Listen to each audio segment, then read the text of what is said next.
kita semua kasihi, Tuan Guru kita, Tuan Guru yang bahagia Datuk Dr. Zulkifli bin Muhammad Al-Bakri, dan juga penceramah kita pada pagi ini, seterusnya para jemaah yang saya kasihi sekalian.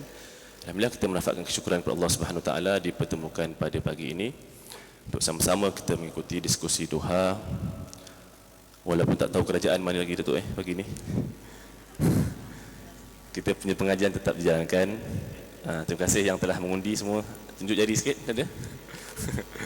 Baik, ala kulli hal kita teruskan juga pengajian kita pada pagi ini dengan tajuk insya-Allah Rasulullah SAW sebagai model kepimpinan yang terunggul. Dan sebelum ini dipersilakan.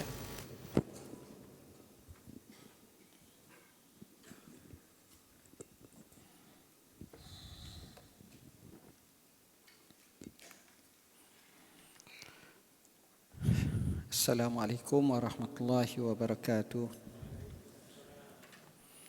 Alhamdulillahi rabbil alamin. Wal aqibatu lil muttaqin wala udwana illa 'alal zalimin. Asyhadu an la ilaha illallah wahdahu la syarika lah. Wa asyhadu anna sayyidana Muhammadan abduhu wa rasuluh. Allahumma salli wa sallim ala sayyidina Muhammad wa ala alihi wa sahbihi wa barik wa sallim, amma ba'.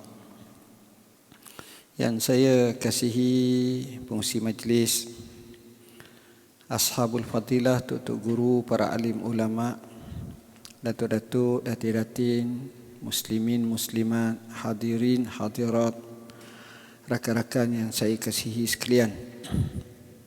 Firmanullah Ta'ala, a'udzubillahi minasyaitonir rajim. Bismillahirrahmanirrahim. Laqad kana lakum fi Rasulillahi uswatun hasanah liman kana yarjullaha wal yawmal akhir wa zakarallaha katsira. Firmanullah Ta'ala yang mafhumnya, sesungguhnya bagi kamu pada Rasulullah SAW itu ikutan yang baik. Bagi siapa yang mengharapkan Allah dan Rasulnya dan juga hari akhirat, dan sentiasa menyebut nama Allah dengan sebanyak-banyaknya. Ayat ini, sebagaimana kata Maulana Abil Hasan Ali Al-Hasani Nadwi, kalau kamu sebagai seorang pemuda, maka teladan yang terbaik bagi kamu adalah Rasulullah SAW. Kalau kamu telah mencapai usia umur tua, Rasulullah SAW juga adalah contoh utama bagi kamu. Kalau kamu sebagai orang fakir miskin, maka Rasulullah SAW juga adalah suri teladan dan contoh yang terbaik. Sebaliknya, kalau Allah kurniakan kamu menjadi orang kaya, maka Rasulullah SAW juga menjadi pemimpin kepada anda. Kalau kamu inginkan perdamaian, maka Rasulullah SAW amat suka untuk perdamaian. Kalau kamu pergi berperang berangkap, maka di sana Rasulullah SAW sebagai contoh cukup banyak. Jadinya tidak ada orang, tidak ada kedudukan, tidak ada taraf, tidak ada keadaan, semuanya boleh ikut Rasulullah SAW. Tak kira dia tua muda, tak kira dia kaya miskin, tak kira dia berpangkat atau tidak, semuanya boleh jadi Rasulullah SAW sebagai satu ikutan. Pada kali ini, mungkin kita tajukkan dengan Rasulullah SAW sebagai suri teladan dalam kepimpinan. Kerana kita baru saja menghadapi pilihan raya, dan kali ini adalah kali yang luar biasa. Ini tak ada nak cakap keping apa dah. Selesai dah semua. Di mana tempoh untuk diangkat sumpah lantik paling lama berbanding dengan sejarah hak dulu-dulu. Jadi ini kalau boleh kita doalah kepada Allah, mudah-mudahan petang ni semua selesai. Inilah harapan kita yang terbaik. Hadirin hadirat yang dirahmati Allah, bila kita nak jadikan Rasulullah SAW sebagai suluhan berkenaan dengan pemimpin, kepimpinan dan juga cara pelaksanaan. Maka kita tengok Rasulullah SAW ini sebagai satu manual atau buku panduan yang kita boleh rujuk berdasarkan kepada realiti hidupnya, berdasarkan kepada ucapan dan kaul sabdaannya atau aksi yang dia ambil. Maka kita akan dapati bahawa inilah keluar biasaan yang ada pada Rasulullah SAW. Maknanya ketokohan sebagai pemimpin yang Allah watakkan Nabi sejak daripada kecil sampailah kepada Rasulullah SAW wafat, dia mempunyai marhalah-marhalah, peringkat-peringkat. Semuanya itu menyumbang ke arah menjadi pemimpin yang paling unggul dan terbaik. Sebagai contoh, Rasulullah SAW dilahirkan dalam keadaan yatim. Bahkan kalau orang Melayu cakap yatim piatu. Bahkan orang yang dimanjainya juga semuanya meninggal. Ibunya, bapanya, datuknya. Dan ketika itu satu tarbiyah, kanak-kanak yang tidak boleh memanggil ibu dan bapa berbeza dengan kanak-kanak yang selalu memanggil ibu dan bapa. Tahap pergantungan, tahap keyakinan, tahap tanggungjawab, itu beza yang amat sangat. Ingat masa saya kecil dulu, kecil itu bukanlah kecil sangat, dalam 16 tahun, 17 tahun, itulah kali pertama saya pergi ke sebuah sekolah, sebuah asrama anak yatim di Terengganu. Tengok budak-budak ni, kita sebaya, kecuali kita tua dan 3-4 tahun je masa tu. Bila kita tengok, kita terasa. Tengok cara anak yatim ni, sebab bagi dia tak ada dah depan. Macam kita hidup, kita tahu mak ada, ibu ada, bapa ada. Dia tak ada. Ini satu pelajaran yang terbaik bagi Rasulullah SAW. Sebab itu yang mendidik Nabi, mengasuh Nabi siapa? Allah. Dia tidak ada campur tangan oleh tangan-tangan manusia untuk menjadikan Nabi dididik. Tapi Allah. Adabani Rabbi fa ahsana ta'dibi. Allah Tuhanku mendidikku dan dia sebaik-baik didikan. Itu yang pertama. Keduanya, Rasulullah sallallahu alaihi wasallam dia menjadi pengembala kambing. Bila mengembala kambing ni tuan-tuan, rahsianya kata Nabi sallallahu alaihi wasallam, tidak ada nabi kecuali kebanyakannya pengembala kambing. Mereka duk fikir kenapa pengembala kambing. Mengembala kambing beza dengan feedlot ni. Feedlot ni mudah ya. Kita beli kambing boleh 100 ekor, letak dalam tu, lepas tu letak nombor je, lepas tu kita pergi minum teh, tahnung kedai apa-apa, orang telefon, kita mari ya jual tu ya.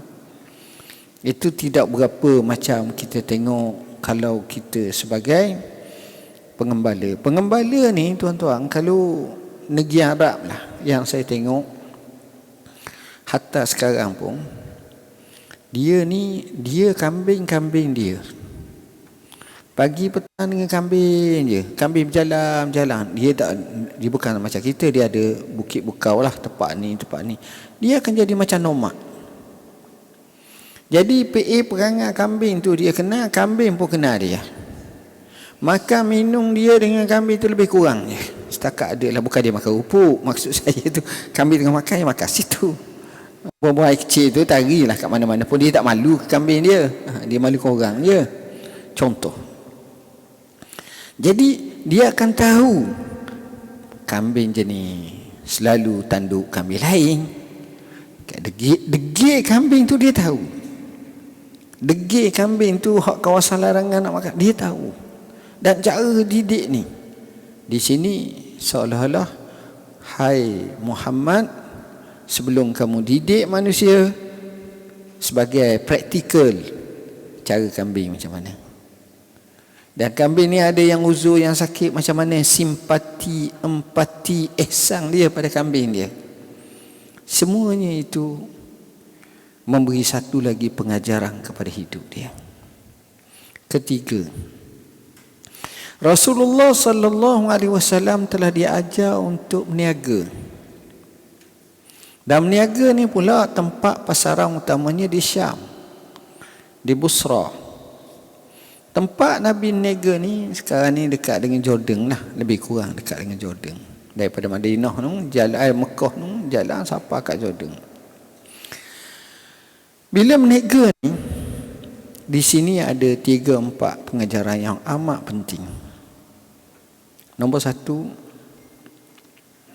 Nabi mula keluar negeri. Ia tak hanya duduk di Mekah dia je. Tak. Dia berjalan. Bila Nabi keluar di satu tempat lain, ini pengalaman. Kita kalau kita duduk di Shah Alam saja ni tak boleh. Kena pergi juga di kampung-kampung, di Denai, tempat lain. Jadi di situ menggambarkan. Saya bawa orang Arab baru ni. Ada seorang ulama besar daripada Morocco, Maghribi. Mari ke tempat saya.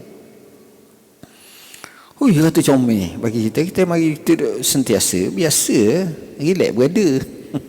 Tempat kita. Hui, cantiknya, ya Allah, lawanya, view cantik, gini. Bagi dia. Sebab dia kali pertama, kita ni. Jadi dengan pertukaran seperti itu akan memberi satu idea yang baru pada kita. Sementara kita pergi sebuah tempat itu, kita akan tengok adat, taqalid ataupun budaya-budaya setempat. Dan ini akan mematangkan kehidupan. Kita tak nampak kita je. Macam kita lah, tiap hari nasi lemak, roti canai. Nasi lemak, roti canai. Tapi bila pergi ke Mekah sekali, kena ke roti ke nasi arak ke, lain macam. Lain. Ini satu. Keduanya, bila Nabi dibawa ni, di situ dia tahu. Niaga ni dia tak boleh seorang. Dia ada peniaga, dia ada share partner, dia ada tuang punya harta, Rabbul Mal dan seumpamanya. Jadi ini bersyarikat, bersekutu, bersaham, berkompromi untuk membina. Itu satu belajar. Kemudian Nabi berinteraksi dengan manusia masa berniaga. Orang ni nak beli barang, orang ni tawar, orang ni kita tawar, kita murah, kita mahal, kita minta, kita ni. Konsep niaga ni satu je, keuntungan. Tapi plus daripada keuntungan, networking tu, jaringan tu. Sebab kita bukan nak makan sehari ni, sekali ni, kita nak selama-lamanya. Jadi hubungan tu, rasaan penghormatan, adanya toleransi, iaitu Nabi jelmakan. Dengan sebab, dengan binatang pun dia tahu, dengan manusia pun dia tahu, dengan kehidupan pun dia tahu, dengan orang yang suka dalam hidup anak yatim pun dia tahu. Semuanya itu bila dia jadi pemerintah, bila dia jadi khalifah, bila dia jadi ketua negara Islam Madinah, dia boleh tahu dah. Pertama, Nabi cakna anak yatim. Kita jarang dengar mana-mana pemimpin naik, dia akan kata anak yatim. Jarang. Nabi sebut ana wa kafilul yatim kahataini. Aku dengan anak yatim seperti ini. Jari telunjuk dengan jari tengah. Jadi Nabi tak pisah macam gini. Rapat sangat. Aku dengan penjaga anak yatim yang baik tu seperti ini dalam syurga. Dan disebut hadis, khairu baitin min buyutil muslimin fihi yatim yuhsanu ilai.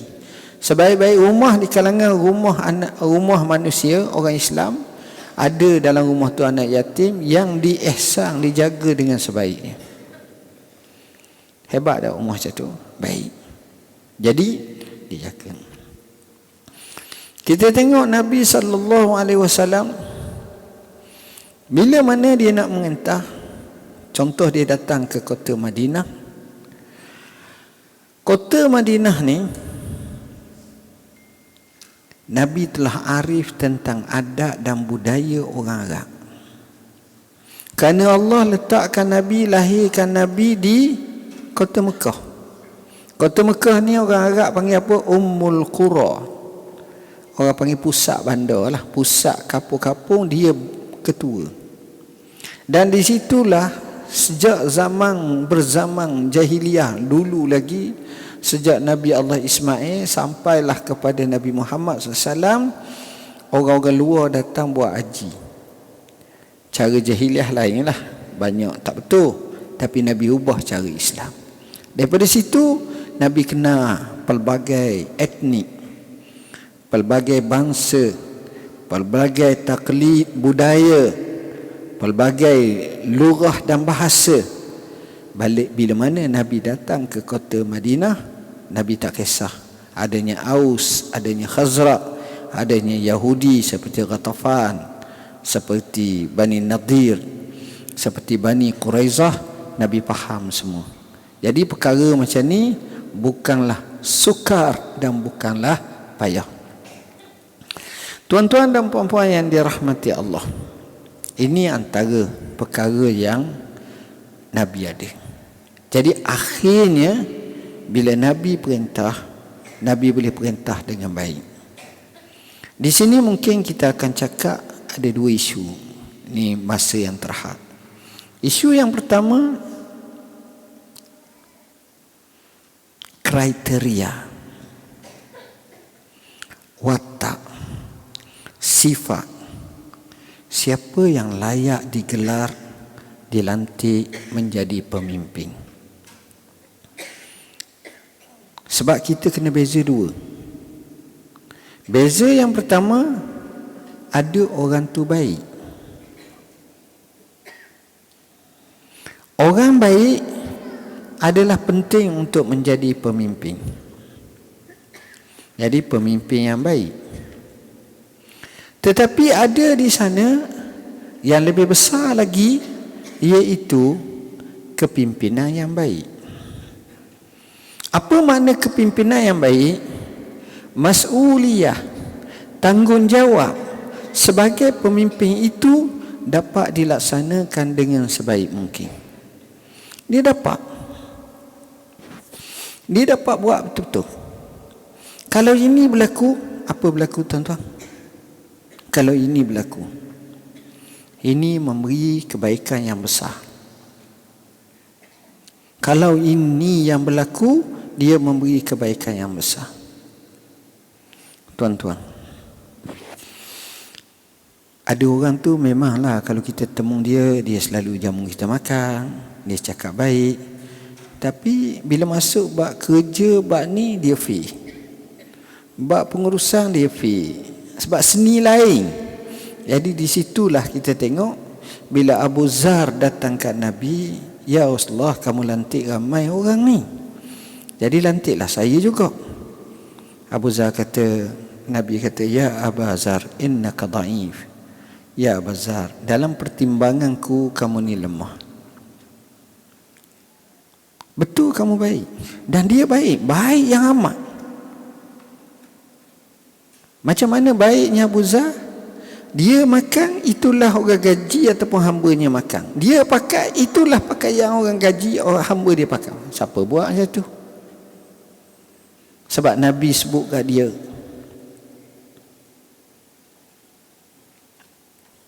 Maknanya baik. Tapi dalam konsep takbir ni, Nabi kata tak. Innaka dhaif. Innaha la amanah. Wa innaha la dandamah. Wa khizyun yaumal qiyamah. Jawatan ini merupakan amanah dan ia amat sesal. dan dia amat rugi pada hari akhirat kelak. Jika sekiranya seseorang itu tak dapat melaksanakan dengan sebaik-baiknya. Kalau dia dapat laksanakan, okey. Ini antara yang kita kena faham berkenaan dengan kepimpinan. Jadi Nabi dia akan tengok sahabat-sahabat dia. Kelebihan Nabi daripada orang lain iaitu dia boleh pilih orang tu sesuai dengan watak tu untuk jawatan tu. Ngam. Orang kata apa? Serasi. Orang kata apa? Kena. Bila dia lantik Khalid jadi pemimpin tentera, saya pernah ceramah tentang Khalid Al-Walid. Satu ceramah khusus harian. Tapi bila kita tengok betul-betul tuan-tuan, memang bila Nabi lantik ni dengan sikap dan sifat dia tu sebagai jeneral tu, ketua tu, memang betul. Kena. Berkat doa Nabi, tunjuk ajar Nabi, peraturan yang Nabi buat, tambahan dengan kesungguhan, kekuatan, kebijaksanaan dia, jadi kena. Aura kepimpinan ketenteraan Khalid Al-Walid tak boleh dipertikaikan.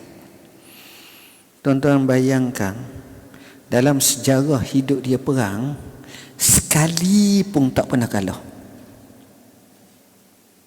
Lawan Rasul, kalah Rasul. Perang Uhud lah. Yang buat pasalnya tentera Islam kalahnya, kes dia lah. Mula-mula tentera Islam menang dah. Maknanya Allah bagi dia luar biasa. Ini dia. Jadi Nabi kenal watak.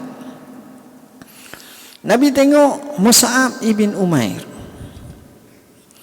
Mus'ab ni kalau kita baca sejarah dia ni, salah seorang yang dikatakan rupanya cantik. Macam Nabi lah.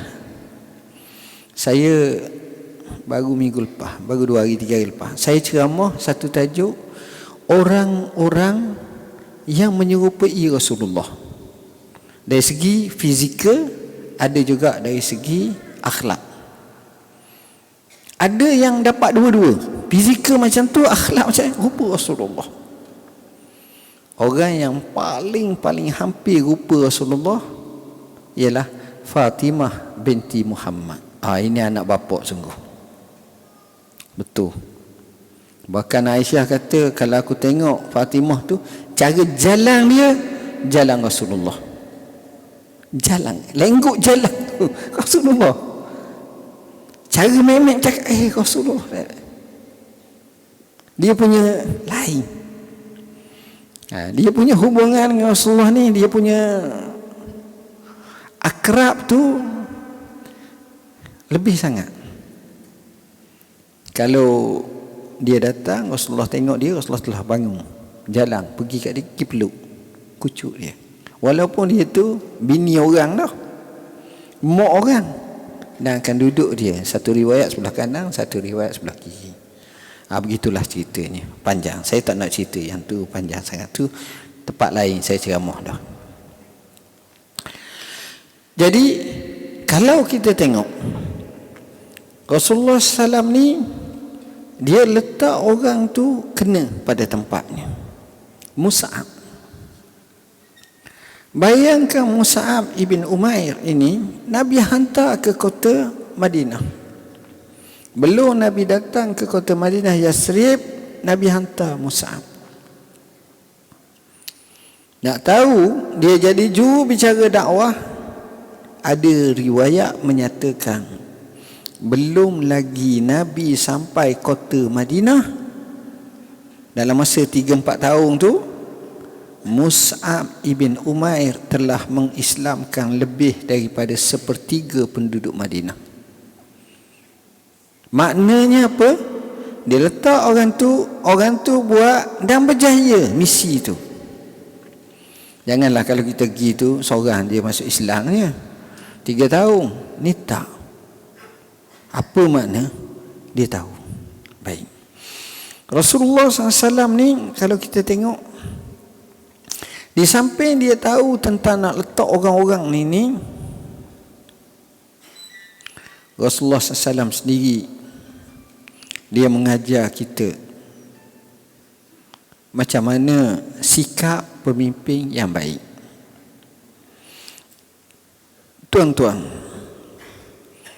pemimpin yang baik yang pertama,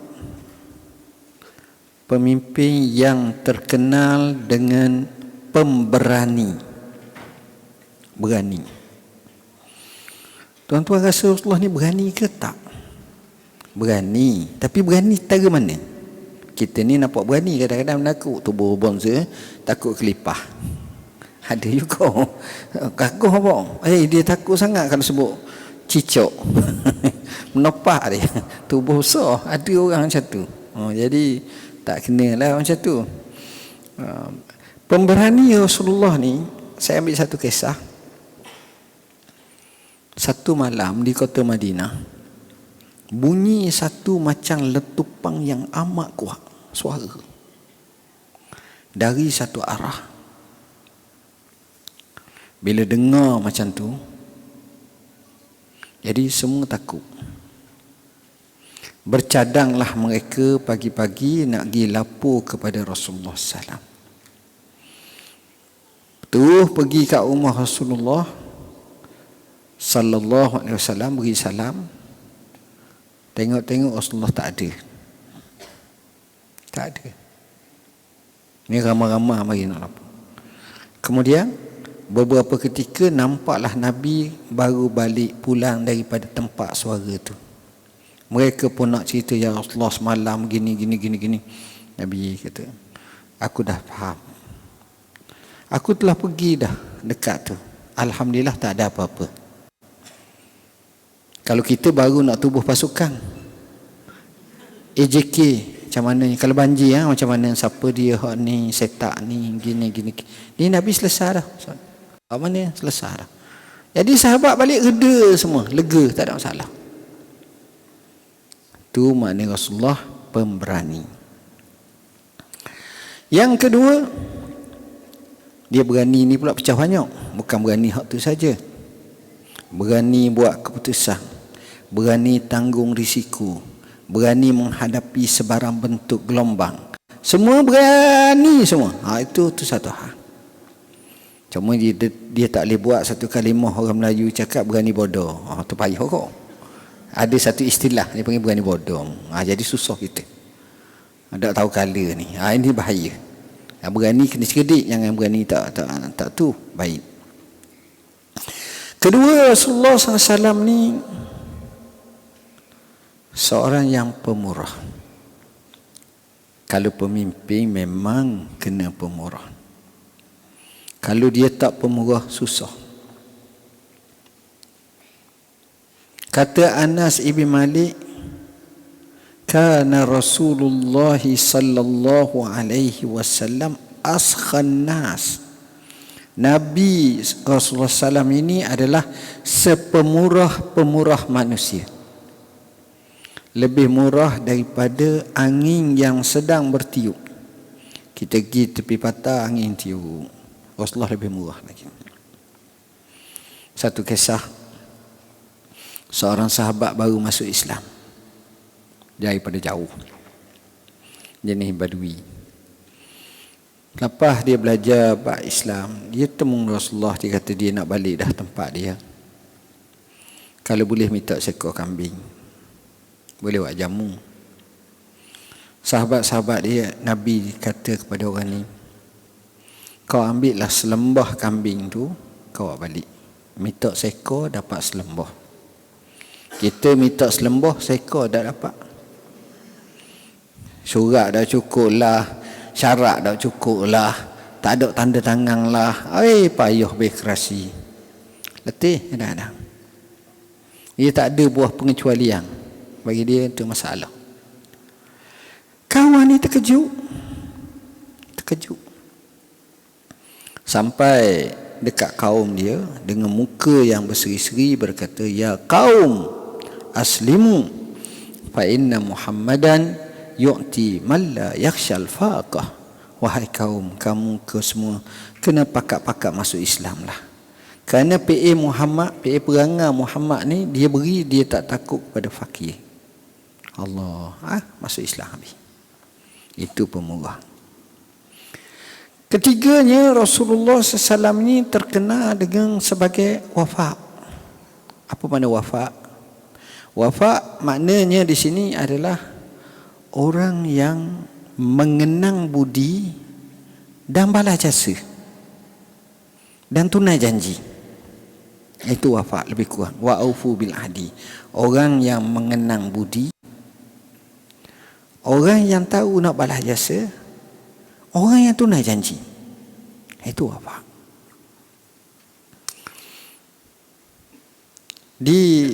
Dikatakan Khadijah ni,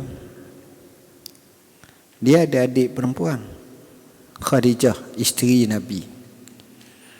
Walaupun Khadijah wafat, kalau adik Khadijah mari rumah Nabi, muka Nabi suka sangat. Mungkin dia ingat nostalgia isteri dia ke apa, dia suka sangat. Itu satu perangai dia. Keduanya, kalau dia duduk di Madinah tu, masa dia duduk Madinah dah pun, kadang-kadang bila isteri dia masak, dia akan suruh masak banyakkan lauk, banyakkan kuah, gini-gini. Dia ambil sikit buku-buku. Ini kawan Khadijah, ini kawan Khadijah, ini kawan. Dia bagi. Maknanya, dia ingat jasa.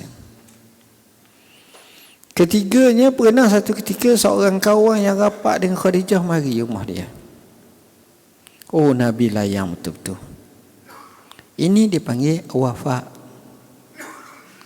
Ini sebahagian daripada contoh. Maknanya Nabi orang macam tu. Bayangkan satu kisah yang sedikit sayu kalau kita tengok. Satu hari, bila tentera Islam mari lawan perang, dapat dengan hantar syariah tentera Islam, pergi buka negeri ni, tiba-tiba ada seorang perempuan tua dah, juga termasuk dalam tawanan perang. Perempuan ni kata, lepas aku, jangan ikat-ikat aku ni, lepas. Lalu orang tanya, kenapa kau nak istimewa sangat? Dia kata, aku ni kakak Rasulullah. Bila sebut macam tu, sahabat baca sejarah Nabi seorang-seorang je. Apa benda ni? Jadi kisah ni pelik. Dia kata kakak Rasulullah. Bila pula Rasulullah ada kakak? Jadi kisah ni special kisah. Dibawa bertemu Nabi. Sampai dalam majlis Nabi tengok perempuan ni. Tu Nabi pergi, macam peluk lah kot. Peluk ke apa ke. Nabi pimpin tangan perempuan ni. Nabi letak tempat duduk. Nabi pun berair mata. Jadi sahabat lagi tercengang. Rupa-rupanya perempuan ni anak kepada Halimatus Sa'diyah, Halimah binti Abi Zu'aib, yang susu Nabi. Anak ni pula macam kakak Nabi yang dukung Nabi masa kecil. Nabi balas budi, kalau kita lupa dah, tanggang dah. Aku sedang berkuasa sekarang. Kamu siapa? Tak, Nabi ingat. Akhirnya dengan sebab hubungan tu, Nabi pernah minum susu mak dia. Semua kaum tu dibebaskan, dia lepaskan. Tak apalah ya Rasulullah, bebas je lah. Apa makna? Itu sikap Rasulullah SAW. Rasulullah SAW ni, kalau kita tengok, Islam, pengetahuan Islam, agama Islam, pelajaran Islam itu utama. Sekalipun ada perkara yang besar-besar lain, umpamanya ada orang pembesar-pembesar kafir ke apa ke nak bincang dengan dia pun, Nabi utamakan yang ni dulu. Pernah satu ketika dalam hadis yang sahih di kota Madinah, di kota Mekah, seorang buta masuk Islam. Nama orang buta ni Abdullah ibnu Ummi Maktum. Satu hari Nabi sedang layang pembesar-pembesar Quraisy yang kafir ni bincang bab Islam, bab ni. Mari orang buta tu, dia buta tak nampak. Ya Rasulullah, alimni bima allamakallah. Ya Rasulullah, tolong ajarlah aku apa yang Allah ajar kepada kamu. Nabi bila tengok macam ni, munggah dah reti bahasa. Kalau kita lah, tapi kawan ni tak nampak. Tak nampak, munggah. Aku tengah cakap dengan orang besar, kenapa? Jadi cara Nabi, dia taklah marah. Dia buat macam mana? Dia paling kat lain, muka masam. Kita lah macam itu. Dengan sebab buat macam tu je, Nabi tak jerekah dia, Nabi tak herdik dia, Nabi tak marah dia. Tak ada. Paling je. Bila paling je dengan keadaan muka yang masam, Allah turun ayat. Abasa wa tawalla an ja'ahul a'ma. Telah bermasam mukalah dia dan berpalinglah mukanya tak kala datang seorang lelaki yang buta. Allah tegur Nabi, Allah tak kata kat Nabi, abasta wa tawallaita an ja'akal a'ma. Kamu telah bermasam muka dan kamu telah berpaling tak kala datang kepada kamu orang buta. Kamu tu makna depan, cakap khitab. Tapi Allah guna dhamir ghaib ataupun ganti nama. Telah bermasam mukalah oleh orang tu dan berpalinglah dia daripada itu tak kala datang orang buta menghadapnya. Betul. Cara Allah tegar. Sejak hari itu Nabi bila tengok saja Abdullah ibnu Ummi Maktum, Nabi akan kata kepadanya, marhaban biman atabani fihi rabbi. Selamat datang kepada orang yang Tuhanku tegurku. Abdullah ibn Maktum dilantik menjadi muazzin. Tukang azan Nabi ni ada 5 orang. Hak utamanya Bilal bin Rabah al-Habashi. Yang keduanya Abdullah ibn Ummi Maktum. Yang ketiga Abi Mahzurah. Pak kelima saya dah ingat nama, nanti saya cari balik. Baik. Seterusnya tu cara Nabi. Rasulullah SAW ini dia melayani wanita-wanita, terutamanya wanita Ansar yang banyak sangat, sehingga dalam riwayat Bukhari menyebut wanita Ansar minta Nabi datang khas untuk mengajar mereka. Nabi menyatakan ni'man nisaul Ansar, sebaik-baik wanita Ansar. Dia tak malu nak bertanya tentang agama. Jadi Nabi khususkan kepada mereka. Itu cara Rasulullah SAW. Rasulullah SAW juga menyantuni anak-anak yang kecil, anak yatim. Ada seorang namanya Aba Umair, digelar Aba Umair. Bila Nabi lalu kat rumah dia, dia suka. Tapi dia ni ada seekor anak burung, dia duk main anak burung tu. Ada dia bela anak burung tu, budak ni.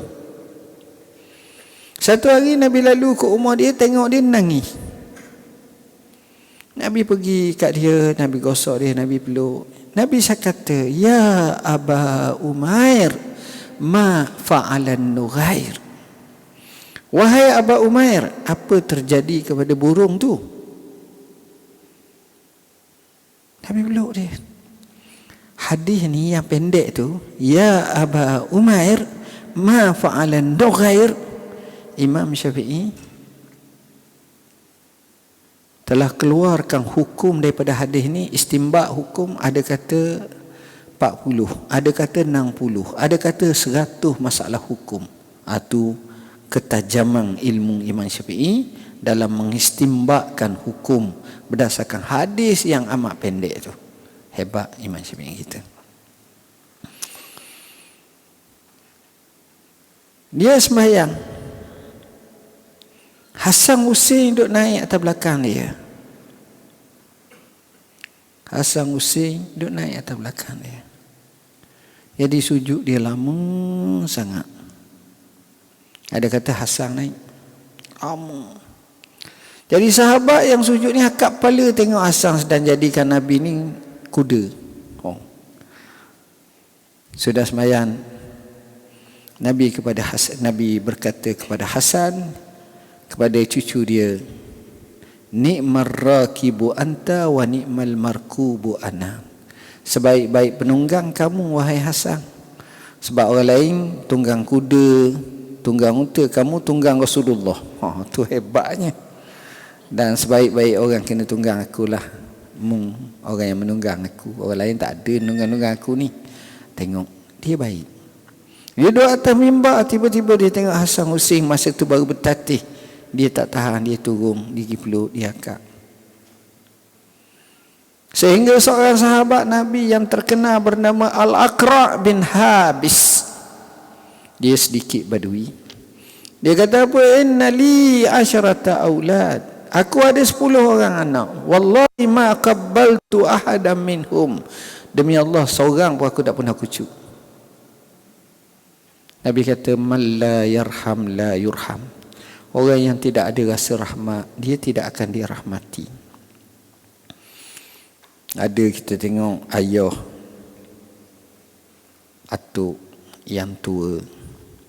Kadang-kadang kita tengok dia hanya duduk di wheelchair atau apa, tapi anaknya rapat, cucunya rapat, semua pakak mari, pakak ni dengan dia duduk lain. Allah baik. Mana kita akan faham track record sejarah dia masa dia muda lagi, masa dia dapat anak lagi, dia akan baik dengan anak-anak dia, cucu dia. Tapi ada abah duduk atas wheelchair, bukan duduk rumah. Duduk rumah orang tua-tua. Orang tanya, Ji, anak berapa? Anak 18. Cucu 48. Dengar kata ada lagi 4 orang tapi tak tahu. Tak apa ekor. Dah awak di sini. Anak-anak lagi tak tahu. Sebab anak ni bila nikah, dia royak, jangan rapat dengan abah. Dia tu rimau. Payah. Jadi akhirnya habis, pakat takut habis. Anak pun takut, anak pun duk royak ke menatu pun takut. Menatu pula dapat anak, dapat cucu pun menakut, semua takut. Akhirnya seorang-seorang. Tengok, ini tak comel, tapi Nabi ajar macam tu.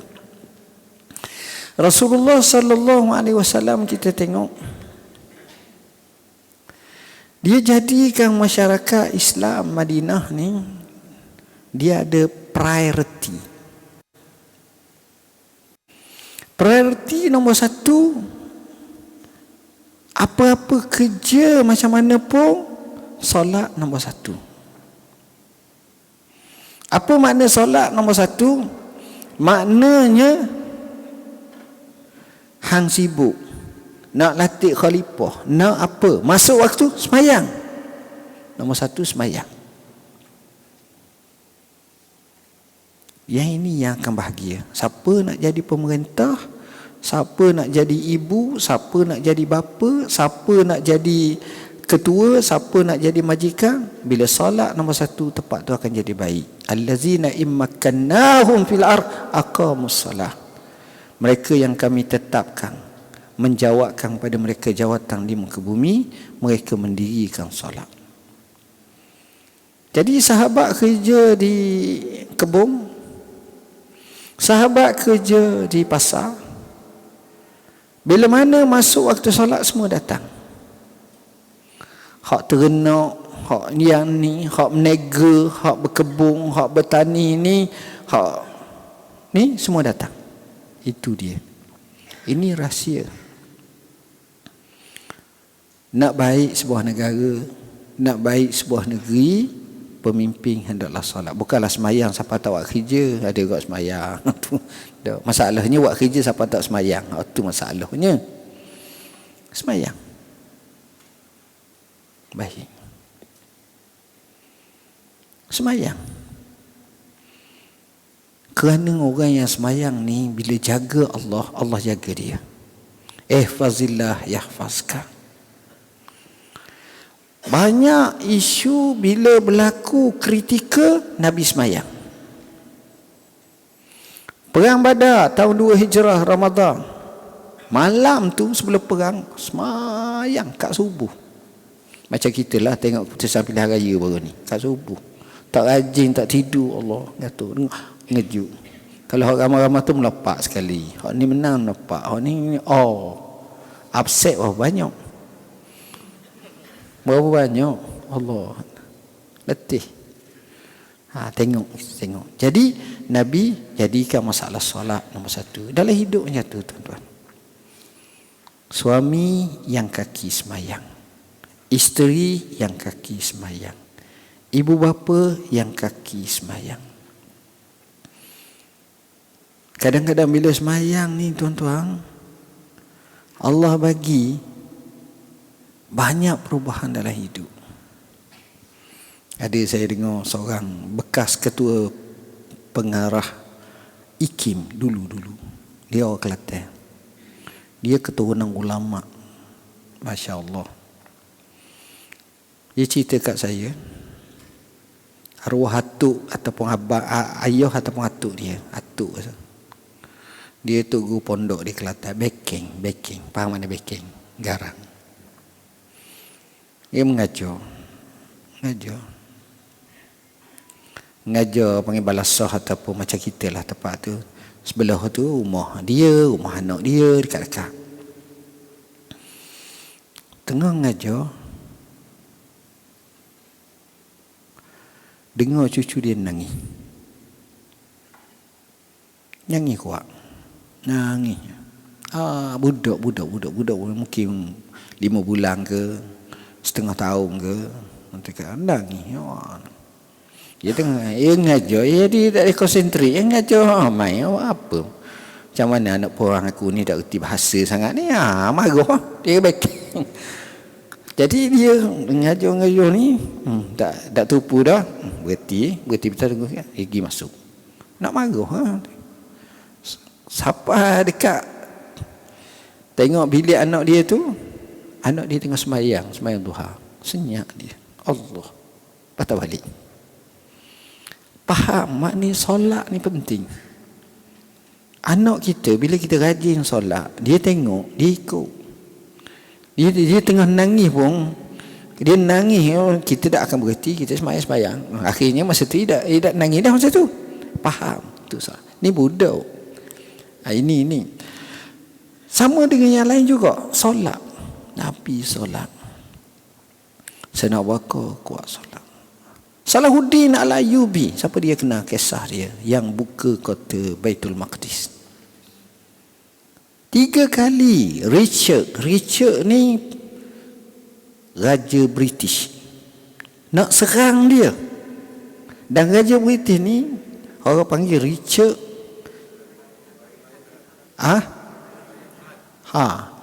orang baca dalam sejarah dia punya ialah ceritanya dalam 500 tahun lepas, 600 tahun lepas ataupun lebih sikit. Gagah dia tak gagah. Bak makan saja seekor kambing tu dia boleh habis.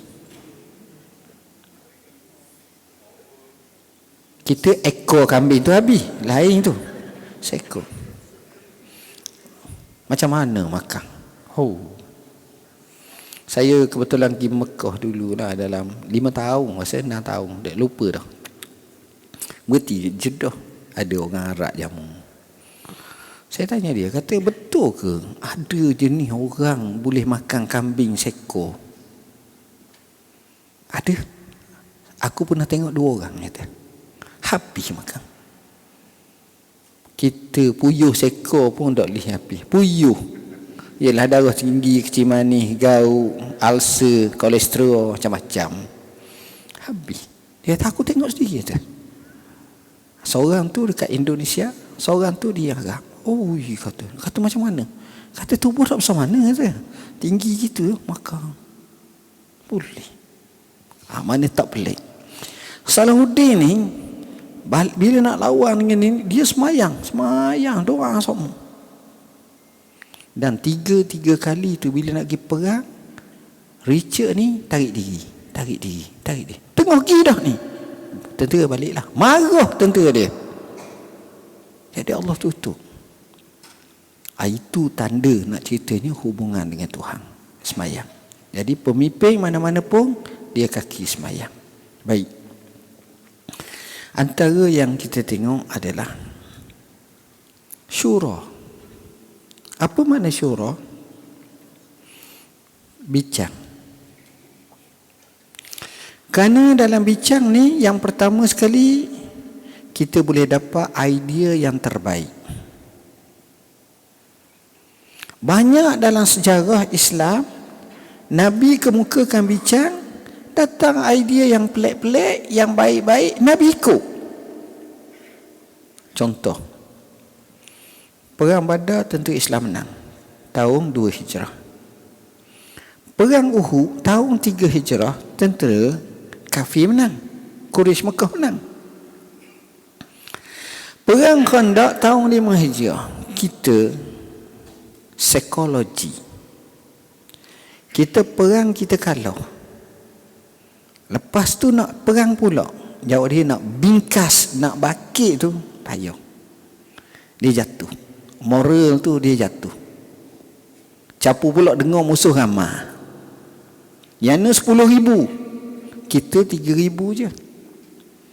Tiba-tiba datang idea daripada Salmanul Farisi. Kunna iza husirna. Satu riwayat iza khifna takhandakna. Kami bila kami dikepung atau kami rasa takut daripada musuh, maka kami buat parit. Maka Nabi pun buat parit. Ini idea yang dia anggap asing bagi orang Madinah. Orang Arab tak. Tapi idea ni daripada orang Parsi.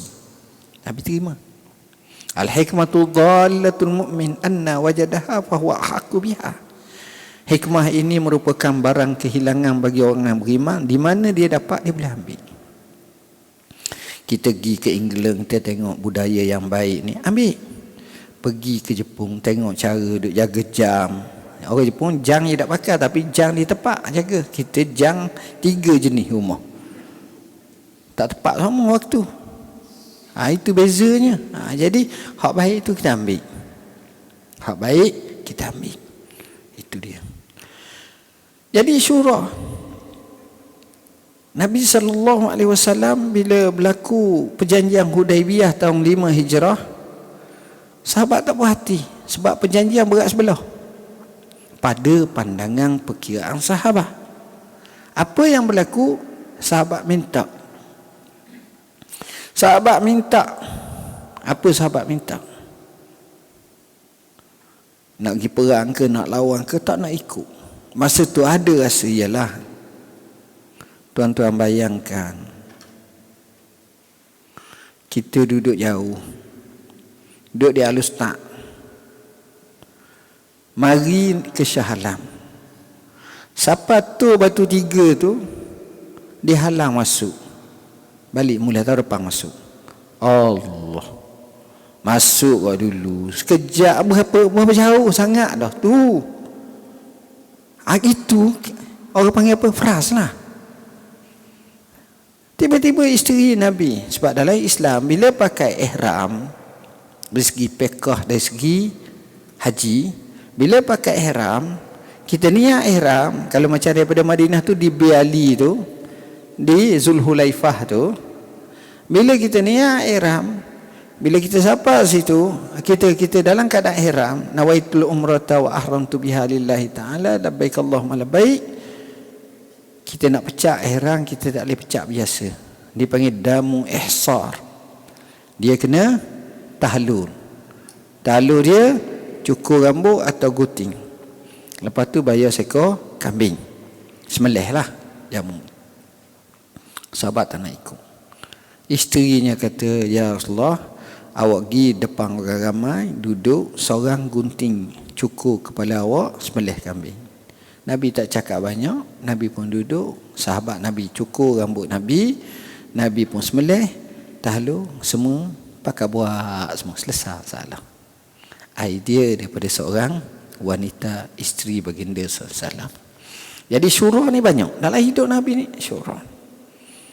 Orang Arab kata, ma khaba man istashar wa ma khasira man istakhar. Tidak rugi dan tidak bala orang yang selalu beristikharah dengan Tuhan, dan tidak rugi dan tidak bala orang yang selalu bermesyuarat, tanya orang yang berkeahlian dalam bidang tu. Bidang lain jangan, huru-hara kita, minta bidang tu. Rasulullah sallallahu alaihi wasallam kita tengok dia pamerkan, yang ni paling payah. Dia pamerkan adab yang tinggi dan luhur kepada sahabat-sahabat dia. Kita perangai kita akan ada dua. Satu, dengan orang kita tak kenal, orang kita hormat, oh kita warok je. Macam perempuan kita ni semua ni. Masa mana paling dia sopan? Minta maaf, setahu saya masa paling sopan ketika mana suami dia nak pinang dia, tok tua dia tu mari tengok dia. Oh. Itu kalau akak gelah tu jalan. Lebih pada catwalk. Slow. Zaman dulu. Ni saya tengok dalam gambar, saya tak tahu. Oh sopan, kata ya Allah. Oh ni kata ya Allah, baiknya. Cakapnya. Tu cara dia. Jadi, tapi dah bila kena ada suami, dah anak 18 dah, tak ada apa. Kisah apa benda, faham. Jadi manusia ni, tapi Nabi tak. Dia boleh sopan depan ni, yang ini boleh kekal. Yang boleh kekal ni mana? Ini memang payah. Ada seorang guru kami, anaknya cerita. Guru, bukan guru saya, guru pada guru saya lah. Dia tak lapis. Bayangkan, dia dengan bini dia, dia berinteraksi dengan bini dia tu macam ibarat kita pergi ke jabat tengok seorang perempuan, kita interaksi dengan dia. Tak ke huru-hara bini tu, jadi serba tak kena. Cara dia berinteraksi macam orang berinteraksi. Mamak dengan petimah, contoh. Mamak dengan petimah kerja satu pejabat. Betulan petimah ni pakak besar, 44, dia baru 41. Tapi mamak nak mengorak dengan petimah ni, ada rasa macam kenal, bagus ni. Jadi cara mamak duk je, tuan, puan, kan baik. Itulah. Tapi bila menikah dah, tak apalah, kau mana mung. Dah anak pun 23 dah. Apa makna? Kita berubah. Dia tak. Oh, tu siapa boleh buat? Wali lah tu. Tok wali lah dia. Payah. Jaga akhlak. Nabi ni luarnya gitu, dalamnya gitu, depan orangnya gitu, belakang orangnya gitu. Kita depan orang tu, waro, alhamdulillah, astagfirullah. Gitu dah. Belakang orang macam mana? Allah saja yang tahu. Sebab tu istighfar banyak-banyak, astagfirullahalazim. Payuh. Jadi sahabat bila tengok macam tu, lain. Tuan-tuan, kalau kita cakap dengan orang, kita kata, saya kasih kat awak, ada dua makna.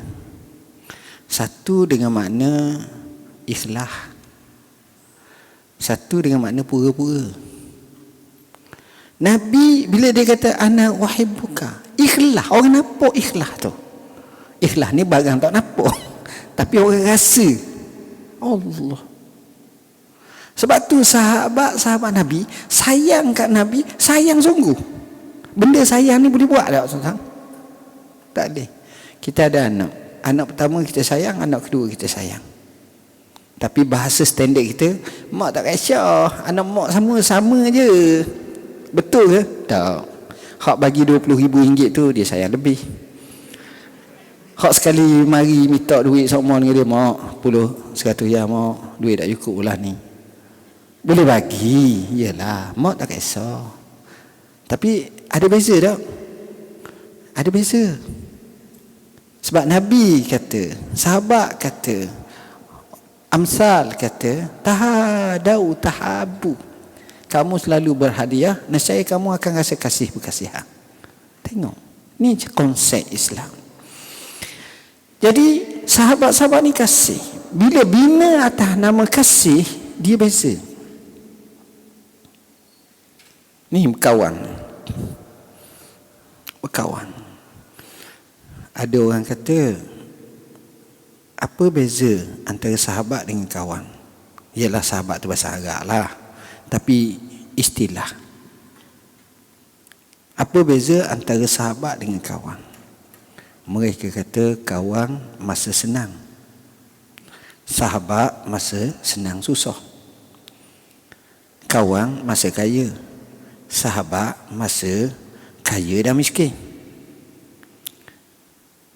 Ini beza antara sahabat dengan kawan.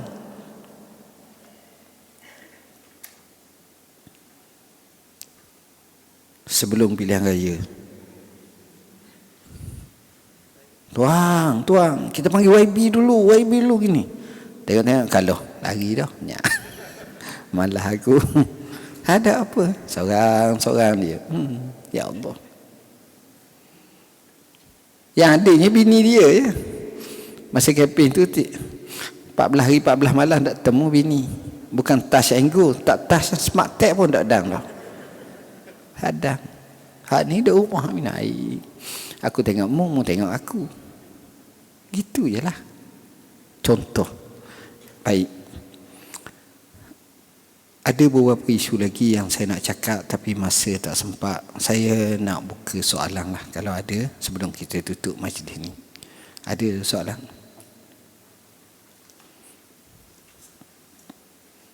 Yang sesuai lah. Ada?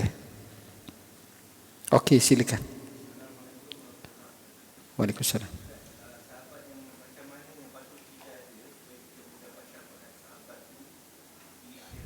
Okey, soalan yang amat baik.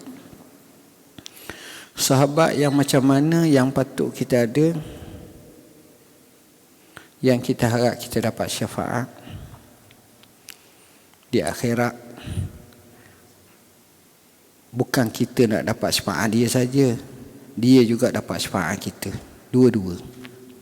Pertama, untuk jawab soalan ni, saya sebut pandangan seorang ulama tasawuf dalam kitab Hikam oleh Ibnu Athaillah Sakandari rahimahullah, iaitu khairu man tashabu man yadulluka 'ala Allahi maqaluhu wa yunhiduka haluhu.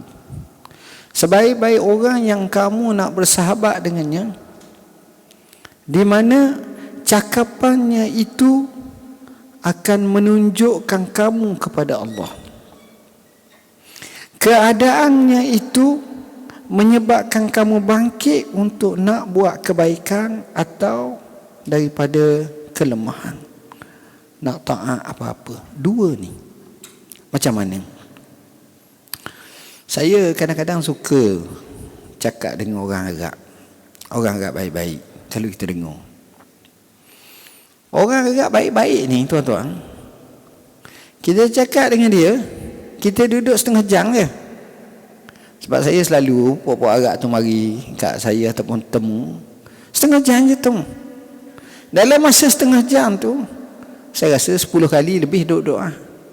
Assalamualaikum ya Syekh, kif hal? Okey, hadakallah, Allah yahfazu, Allah yahfazu.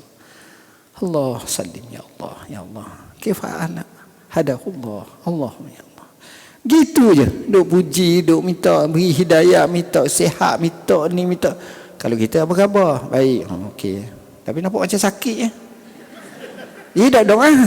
Tak ada syafaqallah ke, tak ada. Sebut gitu ya.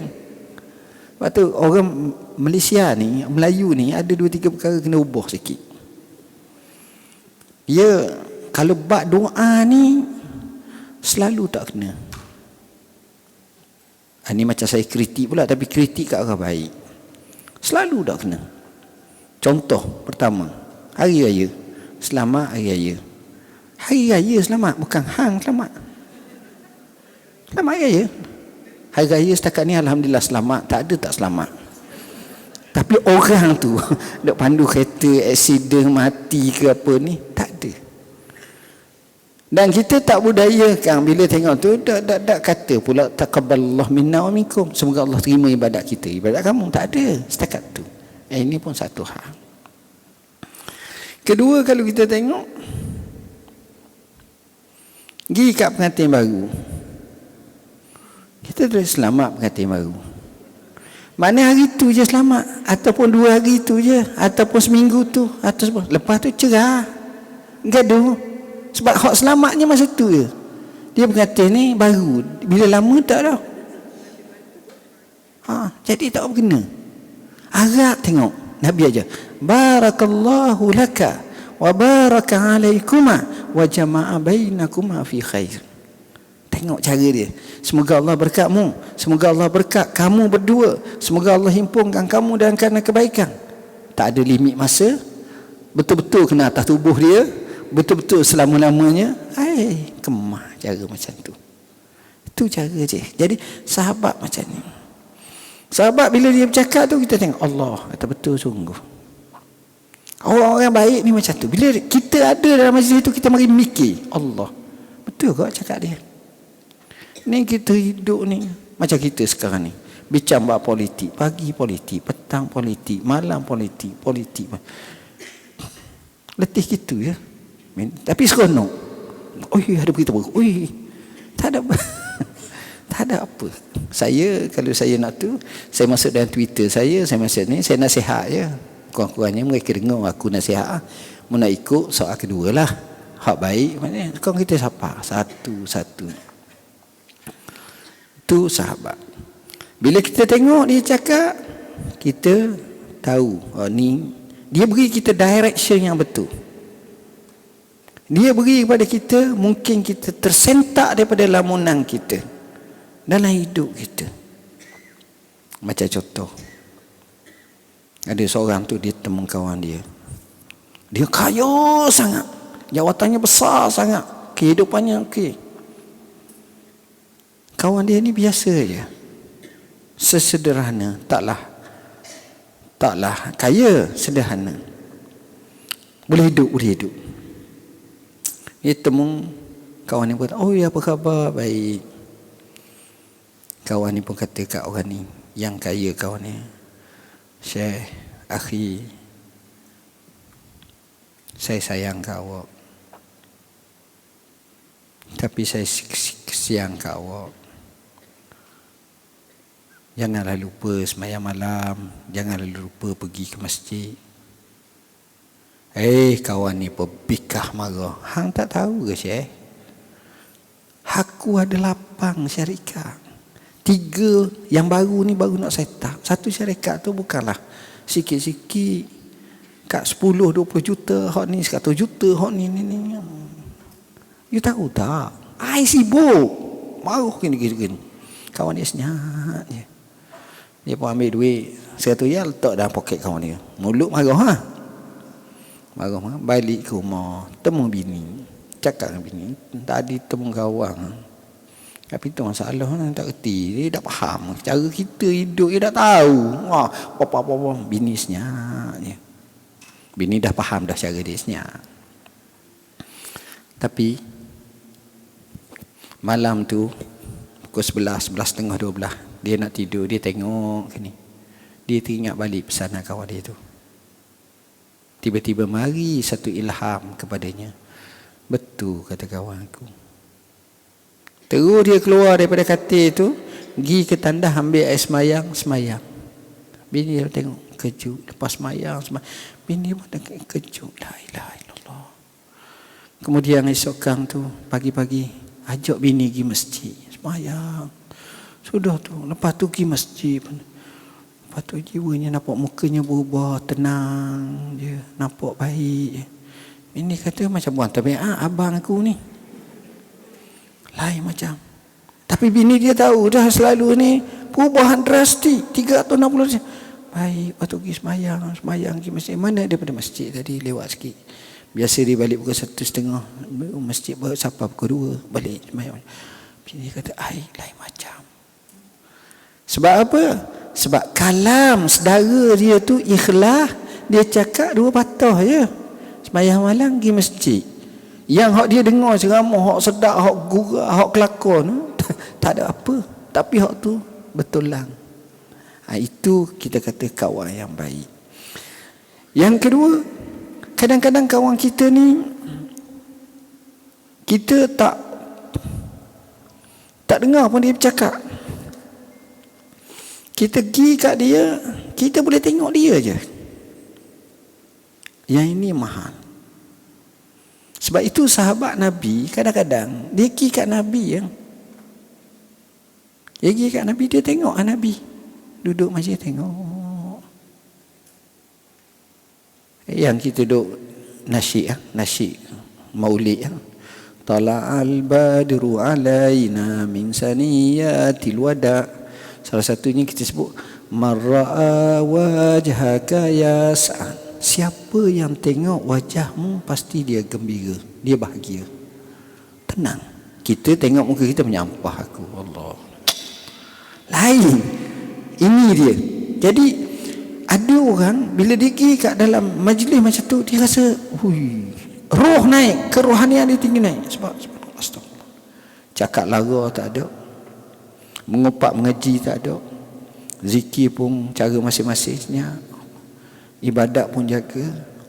Yang ini kalau tuan-tuan boleh hadir, duduklah walaupun sekejap, rasa tinggi je. Yang ini kadang tuan-tuan, kadang-kadang bila kita tengok orang macam tu, kita akan rasa lain. Saya ada seorang tok guru, Hafizahullah, sampai sekarang saya cukup kagum sangat dengan dia. Sampai sekarang orang jenis diam. Mengajar tu kan main sedap. So, dalilnya gini. Saya ramah tok guru. Tapi dia lain tuan. Bila kita tengok lain-lain, orang tu Allah. Seronok. Faham? Keluar kelas kau anak murid ikut semua. 10-20 orang ikut kumung dia. Dia naik kereta pun ni. Dia jalan pula keluar. Sebelum masuk kelas tu, dalam kelas orang suka. Jadi kalau kita boleh kawan orang-orang macam ni, kita tahu. Sombong tak ada, cakap ke orang tak ada, maki hamu jauh sekali, cakap lara tak ada, baca Quran, zikir. Kadang-kadang banyak menangis. Nak kata buat maksiat tak ada. Ya kita ni buat maksiat banyak, ketawa pula. Tak ada masalah, relax berada. Tu masalah saja. Susah tuan-tuan. Jadi orang-orang macam ni kalau kita dapat memang bagus. Iaitu bagus-bagus.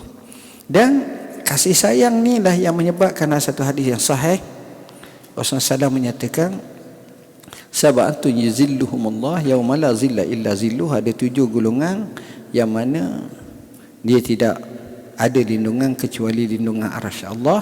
Salah satunya rajulani tahabba fillah ijtama'a fihi wa izaftaraka alaihi. 2 orang yang berkasih sayang semata-mata kerana Allah, bertemu kerana Allah, berpisah pun kerana Allah. Ini orang-orang macam ni. Orang ni insya-Allah dia selalu beri kepada kita satu semangat baru. Kadang-kadang orang besar tuan-tuan, orang kaya bukan isu duit, tapi isu doa, isu dokongan sokongan. Yang ini yang patut kita sentiasa tahu. Jadi itulah jawapan yang dapat saya sampai. Kalau ada satu sahaja soalan lagi, ada. Okey.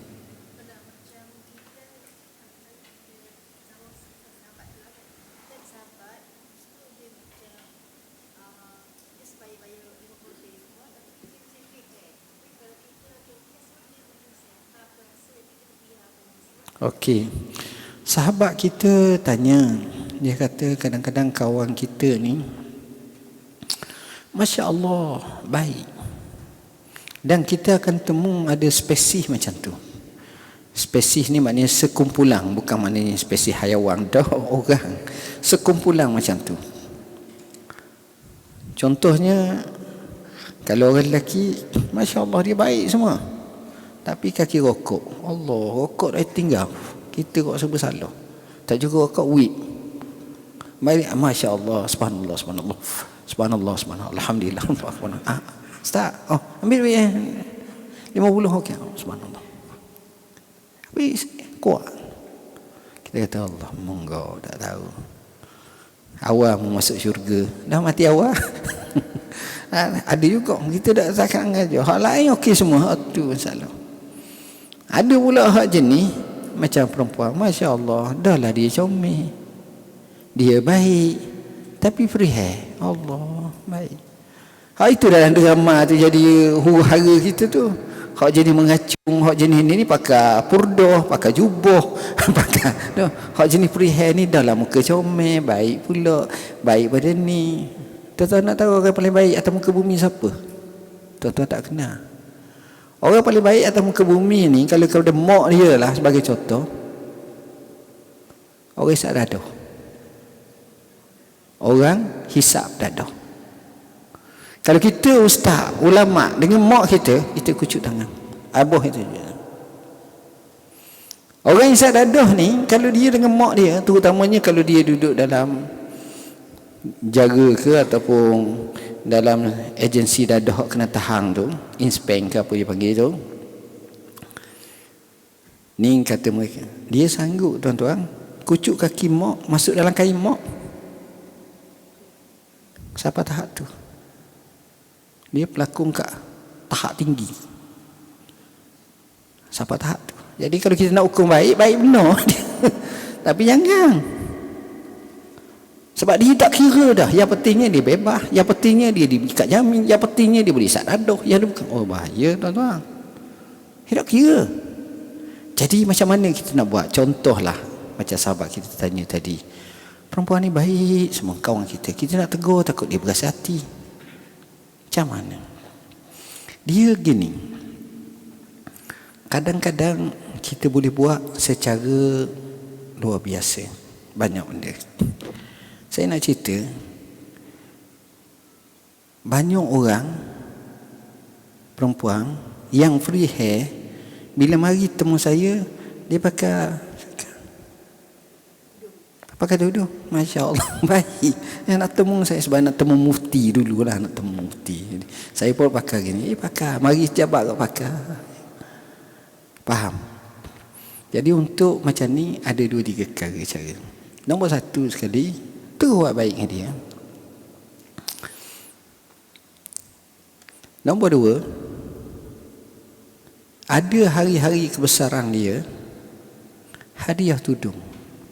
Tapi jangan cari hak 5 riyal, cari hak 5,000. Tudung Nelofa, tudung hak mahal. Ni tudung ni sayang, 1,500 ni. Dengar. Baju semayang pula, baju semayang Siti Khadijah apa ni, gold ke apa benda, saya pun tak tahulah. Hak molek-molek ni. Oh, dia dengar gitu pakai kain syau, lembutnya, tu bagusnya. Ni kata kena, memang pakai kata. Itu satu. Yang kedua, selalu ajak dia pergi ke majlis ilmu, majlis macam sini. Jadi gigi, jom kita pergi majlis ni. Oh, dia kata saya tak bertudung. Saya ada dah tudung ni. Pakai, ambil ya. Hadiah ya. Dan 4 kali dia akan jadi baik. Dia kadang-kadang dakwah ni bukan secara direct, straight to the point. Tu anak kita. Kita boleh kata, hang pakai tudung, tak pakai mak marah. bolehlah tu anak kita, tapi orang lain tak ada, kita ada kuasa. Ada sebagai contoh, sahabat saya cerita, seorang lelaki ni, dia kerah kepala, deraka pada Tuhan. Dia pergi kat tok guru, dia kata, tok guru ataupun ustaz suruhlah saya buat apa pun, saya akan buat semua. Cuma satu saya nak bagi tahu kat ustaz, saya kalau ustaz suruh pun saya tak akan buat. Apa dia? Saya tak semayang. Ustaz nak suruh saya boleh sedekah ke apa ke buat, tapi awak semayang saya tak, minta maaf, tak nak semayang. Okey, ustaz pun dengar macam mana nak buat tok guru ni. Akhirnya tok guru ni datang satu idea, betul awak nak buat apa yang saya suruh? Betul, sungguh. Apa dia?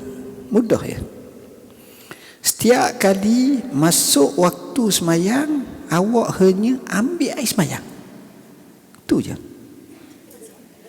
Setiap kali masuk waktu semayang, kerja awak ambil air semayang. Ni untuk dia lah, bukan untuk orang lain kena semayang. Dah mu tak nak, aku payah nak suruh mu nak pergi penampar ke, tak apa kena muka tua dah. Dia pun tubuh sadu kan main kemah contoh.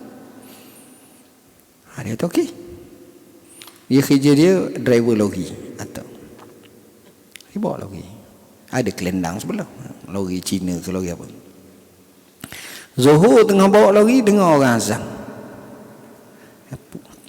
pergi kat masjid, parking, kata nak kecing tu, betul. Dia pun buang air kecil ke apa, dia ambil semayang. Sudah ambil semayang, terus naik atas lori. Asal bunyi lagi azan, berhenti pula kat masjid, pergi pula ambil air semayang, naik atas lori. Tengah-tengah ambil tu ramai orang ambil, orang pergi masuk masjid, dia naik atas lori balik.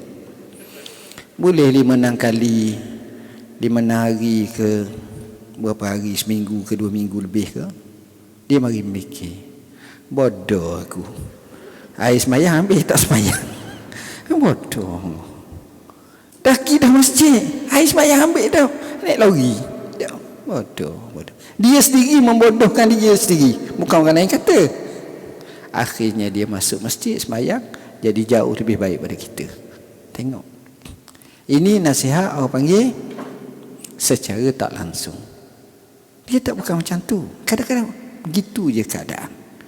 Jadi itulah yang dapat saya sampaikan. Sejak tak sedar, sejam setengah orang saya cakap. Jadi saya minta maaf banyak. Bersama saya ni buku Makrifah Rasulullah SAW yang banyak cerita tentang Rasulullah SAW. Kalau nak lengkap kisah Nabi, Sirah Nabawiyah. Buku ni memenang novel terbaik ataupun catatan sirah Nabi terbaik, paling lengkap dalam moden. Yang seterusnya buku Atlas Nabawiyah, yang ini daripada Yadim, cukup baik. Dia ada bergambar tempat-tempat Nabi lalu, Nabi singgah dan seumpamanya. Hadis 40 ni kalau boleh jadikan hadis amalan di rumah sebagai cinta kita kat Nabi. Quran pun kalau boleh baca, rojoklah buku ni. Macam mana orang yang kurang-kurang kita ada target setahun 4 kali 5 kali ke khatam Quran. Tahajud, macam mana Nabi tahajud. Hadis sebut 8 rakaat ataupun 10 rakaat, campur dengan witir 11 rakaat ataupun 13 rakaat. Tapi caranya macam mana, masa peliharalah. Ni buku paling saya sayang. Dari segi time management, quality time, macam mana mereka yang berjaya. Nota untuk anakku, ini untuk anak-anak kita semua. Dan inilah doaku. Buku ni kalau boleh banyak doa-doa yang saya rasa penting dalam hidup kita, kita boleh amalkan. Sekali lagi saya mohon maaf bahasa yang saya guna tidak sesuai. Aku qauli hadza wa astaghfirullahalazim li wa lakum. Bismillahirrahmanirrahim. Allahumma faqihna fid din al-ta'wil. Allahumma ja'alna minal ladzina yastami'una al-qawla fayattabi'una ahsanah. Wa sallallahu ala sayyidina Muhammadin wa ala alihi wasallam. Wassalamu alaikum warahmatullahi